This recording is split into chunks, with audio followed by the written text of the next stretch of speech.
What up, Wizards? It's Devin Igby from The Place, and if you're wondering what the second deck tech of Avatar Standard's going to be, it's gonna be May, which is apparently how you pronounce this card's name. I have not seen episodes of the show with May yet, but I was sure that you pronounce this card Mai. I've been saying it Mai the entire time, probably to the annoyance of every Avatar fan in the audience. So just before I came on, I looked up how you pronounce the card's name. Sorry, turns out. I'm so disappointed. I had a bunch of George Takei jokes lined up. Here's one. Oh my. Oh my. See, that would have been hilarious, but now I have to resort to jokes about how many copies are in the main deck. See, it's just not funny. But either way, a lot of people, myself included, were excited about this card during pre-release season. And ever since then, it hasn't really shown up in Standard, unlike a lot of other Avatar cards. There's so much from the set see and play, but not necessarily May. Bars. Big surprise to me because I've been doing nothing but testing the card for the last couple of weeks and it's been a massive house. Let's show you how. Here's Mono Black May. And I'm your favorite Magic Channel's favorite Magic Channel. Best believe that the professor go bananas for my deck tech. And we're back. Now, in case you hadn't seen May in ever, or it's just been long enough you forgot what she does, I could understand that too. I'm a sympathetic guy. This is 2 mana in black for a 2/2 first striker. Whenever anybody, yourself included, casts a non-creature spell, that player takes 2 to the dome. Pretty hefty price for casting non-creature spells. This is exactly the kind of Magic card that I like. As Johnny Rizizeznik of the Goo Goo Dolls once said, "Oh May, do you want to get married and run away?" I think I might, because I just lost my last Magic the Gathering card fiance. LSO Core rotated out of the format. I am Magic card fiance single right now. So May, you're too good for me. I know you are. And she's just about too good for Standard right now. I mean, there's a couple of decks that she's not super effective against, and I'll get to those in a second. But the decks that you can knock out other Pokemon with include the likes of Jeskai and Blue-White Control, which are pretty good decks right now. Simulacrum Synthesizer hates this card, as well it should. All flavors of Dimir, and there are a few different flavors of Dimir in the format at the moment, and more hits. So there's a lot, like Blue-Red Storm Chaser's Talent. There's a couple of different versions of that deck right now, and they play a bunch of non-creature spells over and over. So there are a lot of things in Standard that's just kind of hard counters right this second. Maybe the one deck that it's not great against is Badger Mole Cub Ouroboros stuff, where they just play like 40 creatures in the main deck, and they have 12 of them out by turn 3, and they land their Ouroboros, and what are you going to do against that? You're going to sideboard against that is what you're going to do most of the time. A lot of our sideboard is dedicated to the Ouroboros matchup, but in game 1, we're okay just dominating those other decks and maybe taking an L to Ouroboros every now and again, because we probably will. But apart from that one bad matchup, we've got some really good matchups in Standard too. You can't win them all. And you mostly just board her out in those like Cub Ouroboros matchups, but against most other decks, you don't board out any number of copies of her because she tends to get better after sideboarding, because what do people usually board in?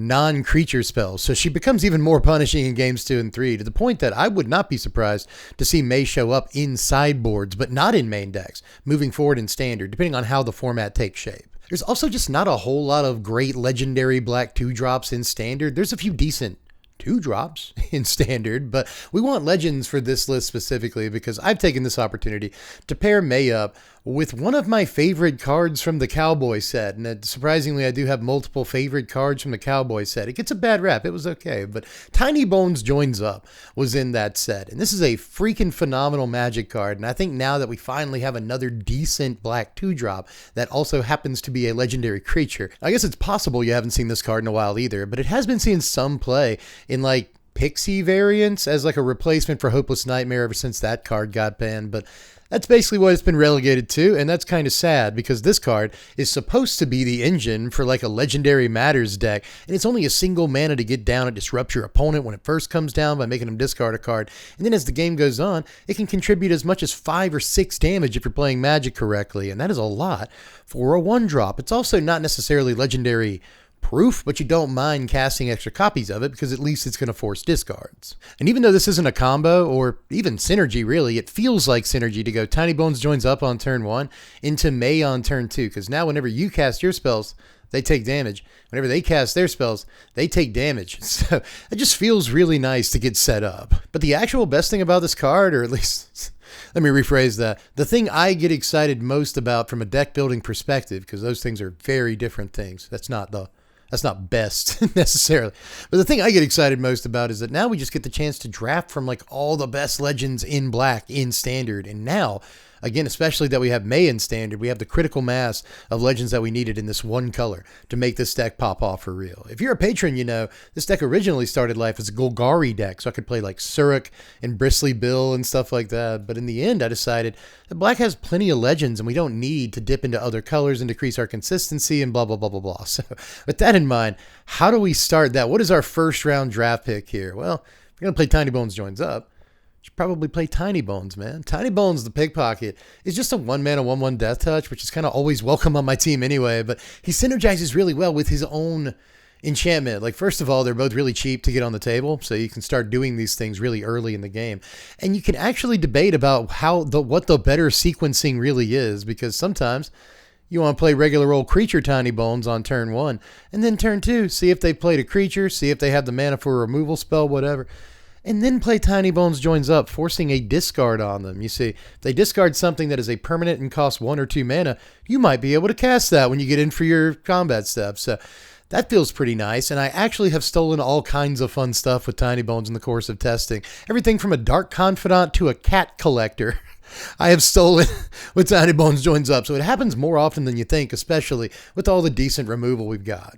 But we've also got 4 copies of Cecil Dark Knight in here. Yeah, we got Cecil since the last time we tried these Tiny Bones Joins Up decks. So again, we've got a lot of really, really good Black Legends available to us at this point. So I'm surprised that more people aren't at least trying this deck out right now.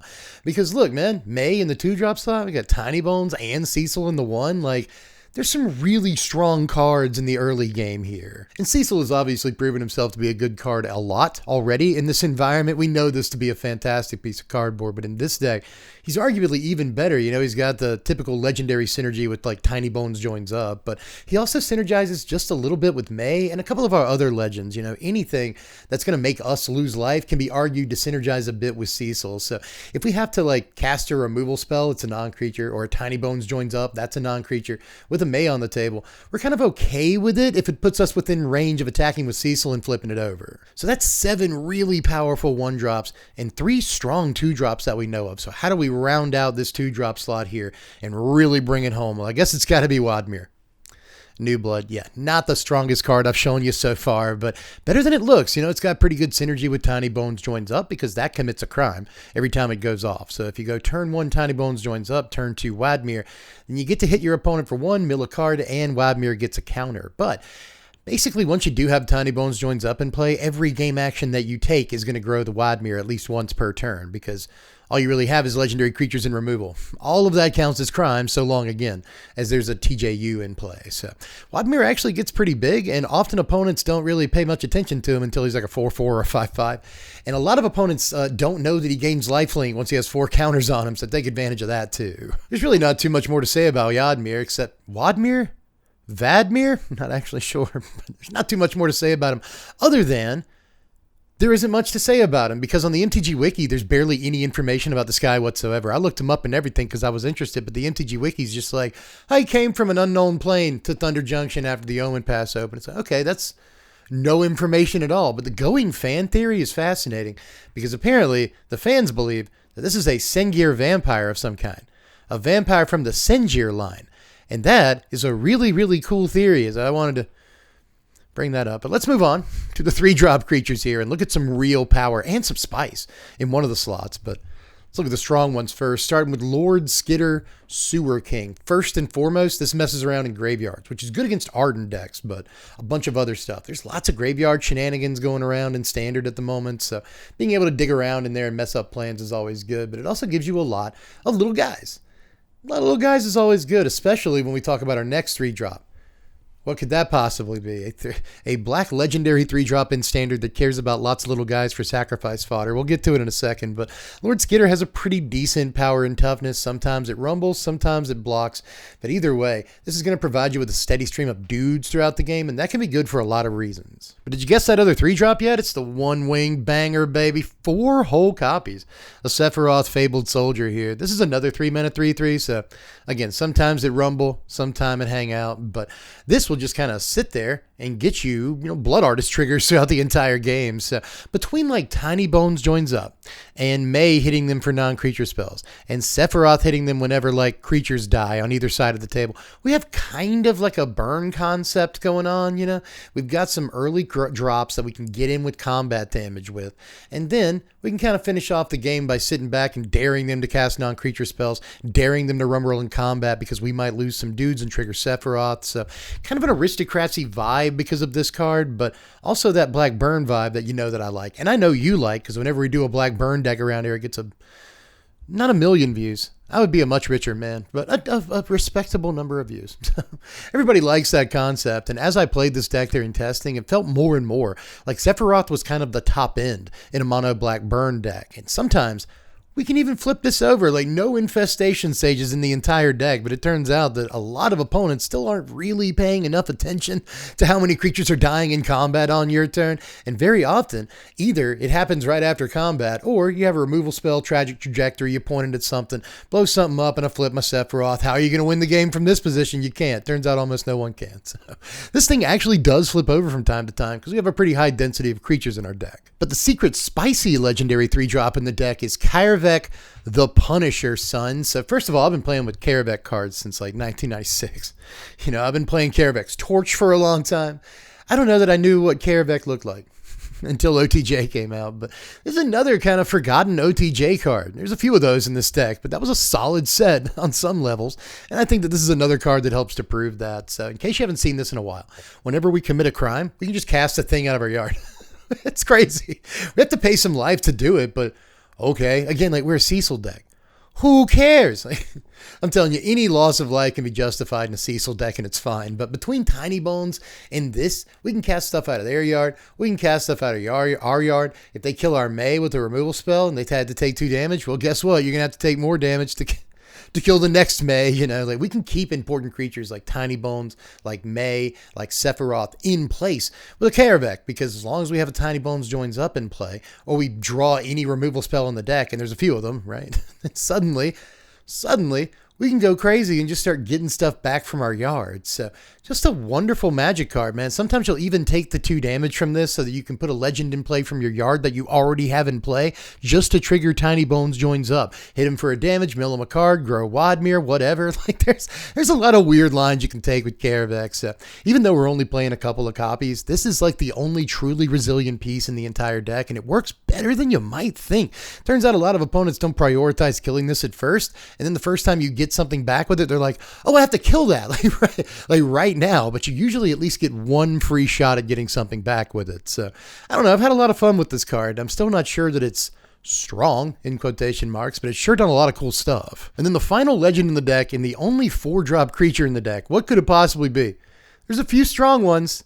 I'm playing Gaius von Balsar, whose name I'm probably not even pronouncing correctly, but this doesn't look like the best card in the world. I'll give you that much, but it's 4 mana for a legendary creature that is also, importantly, a removal spell, which is much better than you might think, even for 4 mana. We can also take out enchantments with this from time to time. If we have a Lord Skitter token and they have a Simulacrum Synthesizer token, pretty good trade. If you want to choose the token mode on it and keep your Gaius, that's fine too. But for the most part, I just kind of choose the middle mode and take out a non-token creature on their side of the table. And often I'll sack my Gaius to do that. I usually don't care. It's kind of the worst creature in the deck once it's on the table, but that ETB trigger is better than you might think. I've always been a big fan of Necrotal, Ravenous Chupacabra type creatures. And even though this isn't the best one I've ever seen, it's still serviceable for our purposes here, because this will, trigger Sephiroth when it and something else dies on the other side of the table. It'll trigger Tiny Bones joins up when it comes into play. It's a way to remove a creature without taking damage from May. There's a lot of edge reasons to play the card in the deck, and that's how I'm justifying it. But looking at the rest of the deck here, it's pretty simple. We're just playing 6 total removal spells in here beyond what I've already shown you. We've got 2 copies of Tragic Trajectory. Nailed it. This is my 5th take trying to hit this card in stride. I don't know why I'm having such a problem with it, but Trajectory is only a single mana to usually take out pretty big guys, right? Because it's not too hard to get a creature dead on your turn. So fine Magic card here, but we're actually playing a different 1 mana removal spell on the board. Wait till we get there. But I'm also on 2 copies of Heartless Heartless Act, and 2 copies of Shoot the Sheriff. I'm performing a split between these two, even though I kind of want to go more Shoot the Sheriff than Heartless Act because we want a card that's good against Ouroboros. And Shoot the Sheriff is way better against Ouroboros than Heartless Act. But as long as you've got mana up, you can still kill their Boroid with the Heartless Act before it actually takes counters. That's okay. But for the most part, I just wanted to split because the moment you think Shoot the Sheriff's the better card, you will come up against a deck that's not even Outlaws, but somehow has 5 Outlaws on the table at any given time. So again, I'll take a split between maybe the 2 best 2-mana removal spells in Standard. Now here are the lands, 24 of them in all, with only a few 4-drop creatures in the deck, and most of the deck performing at 2 and 3 mana. You might be able to lobby for 23 lands here. And I think that I would be able to listen to that, but this has been going pretty well for me, you know. Basically, we're playing 2 Soulstone Sanctuary to have a creature land. That makes sense. And then 4 Realm of Co. So you're probably like, hey, Dev, that card's really good, right? You know. Just might as well play it. There's 18 swamps in the deck, so it's very easy to get this thing down untapped, at which point it's just a swamp without the swamp typing, but you don't care too much about it anyway. So, you know, 2 copies of this on the table doesn't really do too much, but you do want 1 copy almost all the time because you want some sort of, you know, extra sweeper protection. There's going to be games that grind. There's going to be a lot of games where your opponent neutralizes your plan. You're stuck with no cards in your hand, and suddenly Realm of Co is a pretty good plan. Well, let's get into that board real quick where there's some stuff that you might expect. Now, first thing I want to say is that there's an awful lot of non-creature stuff here. Again, you might be boarding out Mai and May in some matchups, but for the most part, you kind of don't care. Sometimes you just keep May in and cast non-creatures because who cares if you take 4 damage over the course of a game of Magic. Just toughen up. But anyway, we got 3 copies of Duress in here again, as you may expect in any deck with swamps and Standard. Duress is a very powerful sideboard option, but there's also Stab, because I want to be able to take out a Badger Mole Cub the literal second it hits the table, son. I don't want to have to wait until my turn with the Tragic Trajectory. I just want a good thing that's instant speed and kills a Badger Mole, and this will help do that most of the time. There's 1 copy of Ghost Vacuum in here. This would kind of deprioritize this card recently, especially considering we're also on 2 copies of Strategic Betrayal, which will also mess around in graveyards. And we've got main deck Lord Skitter to do that. So nobody's going to be doing any graveyard tricks against us, son. And Strategic Betrayal is just kind of an all-around good card right now against a number of strategies. But there's also a Bitter Triumph in here to take out Kaitos and whatnot and other Planeswalkers, Elspeth Stormslayer in the games 2 and 3. But also Ouroboros. I'll just go ahead and side this in against Boroid so that we have yet another 2-mana option that kills that thing when it hits the table. But there's also 2 Day of Black Sun in this sideboard, again, for the same exact matchup. Badger Mole Cub puts a bunch of 1 and 2 drops on the table as early as turn 2, and often on turn 3. They'll have like literally 6 or 7 guys, most of which cost 1 mana, at which point a Day of Black Sun for literally 1 can wreck their entire game plan. You can leave the Cub on the table half the time and it's fine, right? But if you do hit Day of Black Sun for 2 against those decks, you usually wipe almost everything in the deck except for Ouroboros. There's also a bunch of legends to round out the board here. 1 copy each of Eddie Brock / Vigo if you're playing on the arena. Eddie Brock just gets back Tiny Bones. It gets back Cecil's when it comes into play, and it's not a bad card in and of itself. Gonti, Night Minister, is pretty good for, you know, kind of an enduring curiosity effect. That's also a legend. I like that about it, but it also creates treasures. We'll take that. Aklazot's Deepest Betrayal is in here. So if we side in the Duresses, Aklazot's gets a little bit better because they'll be discarding cards. But we can also sideboard in Aklazot's against the decks that specifically want to discard cards. Decks that play Steam Core Scholar, Tersa Light Shatter, blah, blah. But one more thing, against specifically aggro decks, even though this costs 5, this can be fantastic because it's 4/4 lifelinker. So I've sided this in more than I thought I would. And then finally, the Speed Demon, which I have sided in less than I thought I would. It's supposed to be against, you know, grindy matchups, Jeskai Control and stuff, but in those matchups, you have to actually resolve it.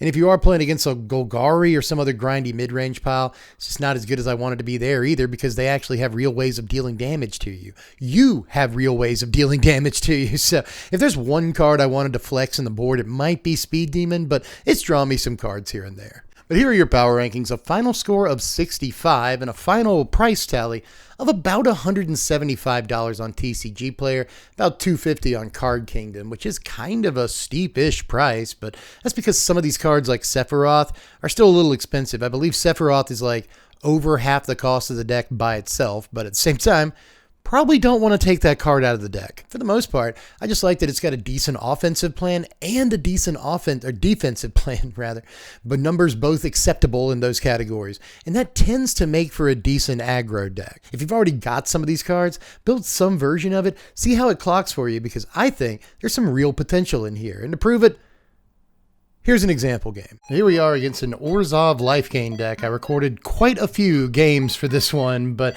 I felt like this one was the silliest one and had the most crazy stuff happen at the end of the game. So let's just start with the Tiny Bones joins up, targeting the opponent and forcing them to discard a Cat Collector. On our turn 2, we're going to play Tiny Bones the Pickpocket, targeting them and put a Dark Confidant in their yard, and also hit them with a Cecil Dark Knight and put another Cat Collector in their yard. So we're already doing work with our combos over here. Third turn, we're going to cast Tragic Trajectory on the Bob, get in with our guys. That means we get to cast something out of their yard. We get a Bob, so that feels really good. In case you didn't notice, the game where I play the Dark Confidant and the Cat Collector, same game. Now they play a Zora Spider Fancier and a Lunar Convocation, I believe it's called over there. They will get value off of it later, but we're just going to bang in with the boys. They do not block and go to 10 here on our turn 4. And we get to cast a Cat Collector out of the yard and get a food token. That feels good. But on their turn, they'll cast their own Cat Collector, gain some life, get a food token, and a cat. Because they gain life, it feels nice. They're starting to rock and roll. On our turn, we get May, Scornful Striker, and a mill, and we get Sephiroth and a mill. We also get to put them back down to 10 with the Tiny Bones joins up. We elect not to sacrifice a creature, but we are getting through with a few boys here. Just the Cecil Dark Knight and the Cat Collector. They're going to block the Cecil with a cat. That makes sense. They want us to lose some life. They go to 7, but Sephiroth triggers and does his thing, so they go to 6. We go back up to 12. Now, they have a pretty good turn this time around. They go untap Godless Shrine, pop a food token. That's going to get them a cat. Then they're going to end up with at least one bat off of the Lunar enchantment over there, because they Sheltered by Ghost and lose some life. And they're going to pick up the Sephiroth with the Sheltered by Ghost on their Zora. They get bat, and then we get Bob. Now, we draw Cecil in a swamp on this turn, but we're just going to spend the turn Lord Skittering. That's going to put them at 6 off of Tiny Bones. And then we're going to take our attack step. We take the Halia out of their yard with Lord Skitter, and we elect to get in with everything that doesn't die to Zora blocking it, basically. So just everything but the 1/1 cat. Basically, at the end of this combat step, it's going to take them a second to make blocks here. They are going to go down to 1, so they're still going to effectively have a turn here. Or do they? Because we have the Cecil Dark Knight in our hand, meaning all we have to do after they go to 1 here is resolve the Cecil, and then Tiny Bones joins up is going to kill them. But in the meantime, between time, we get a Dark Confidant for style points too, and that's going to end the game. Good game, opponent. Now, I just may play a little May tomorrow on stream, but I might not. I've got kind of a concept for a Rakdos deck with May that I want to build. Maybe we'll play that on stream. But either way, y'all, that's all I've got, Ski, for this one, Ski. So hit me up in the comment section. Let me know how you built this deck, how you would build this deck, if there's a main deck way to overcome the Ouroboros matchups a little bit easier. So there's a lot of stuff that I want to kind of talk about when it comes to this deck. Because, again, I think there's a shell here that could really win some games. Apart from that, just do all the YouTube stuff on your way out. You guys know by now, hit the button shaped like a thumb. I think they call it the like button, but I forgot a long time ago. I don't read. There's also the subscribe button. Again, what is that? It says that, right? The subscribies button, hit that one. And then also Patreon. I have a Patreon. It's $1 a month to get signed up, and you can pick what decks we do around here, which is why we're doing this deck in the first place. So if you want to help pick the next one, $1 a month is all it takes. Link in the description. Paste that bad boy into your address bar. Go over there and send $1 a month, which helps out more than you can possibly imagine. It really does. But anyway, y'all, that's Allski Kowalski, and I'm donezo for this onezo. So let me know how you felt about the proceedings down there. Let me know if you get some games in with the deck and how you did, and I will catch you cats later. I'm Deb from the place. Thanks for watching, Wizards. Spread love and be kind.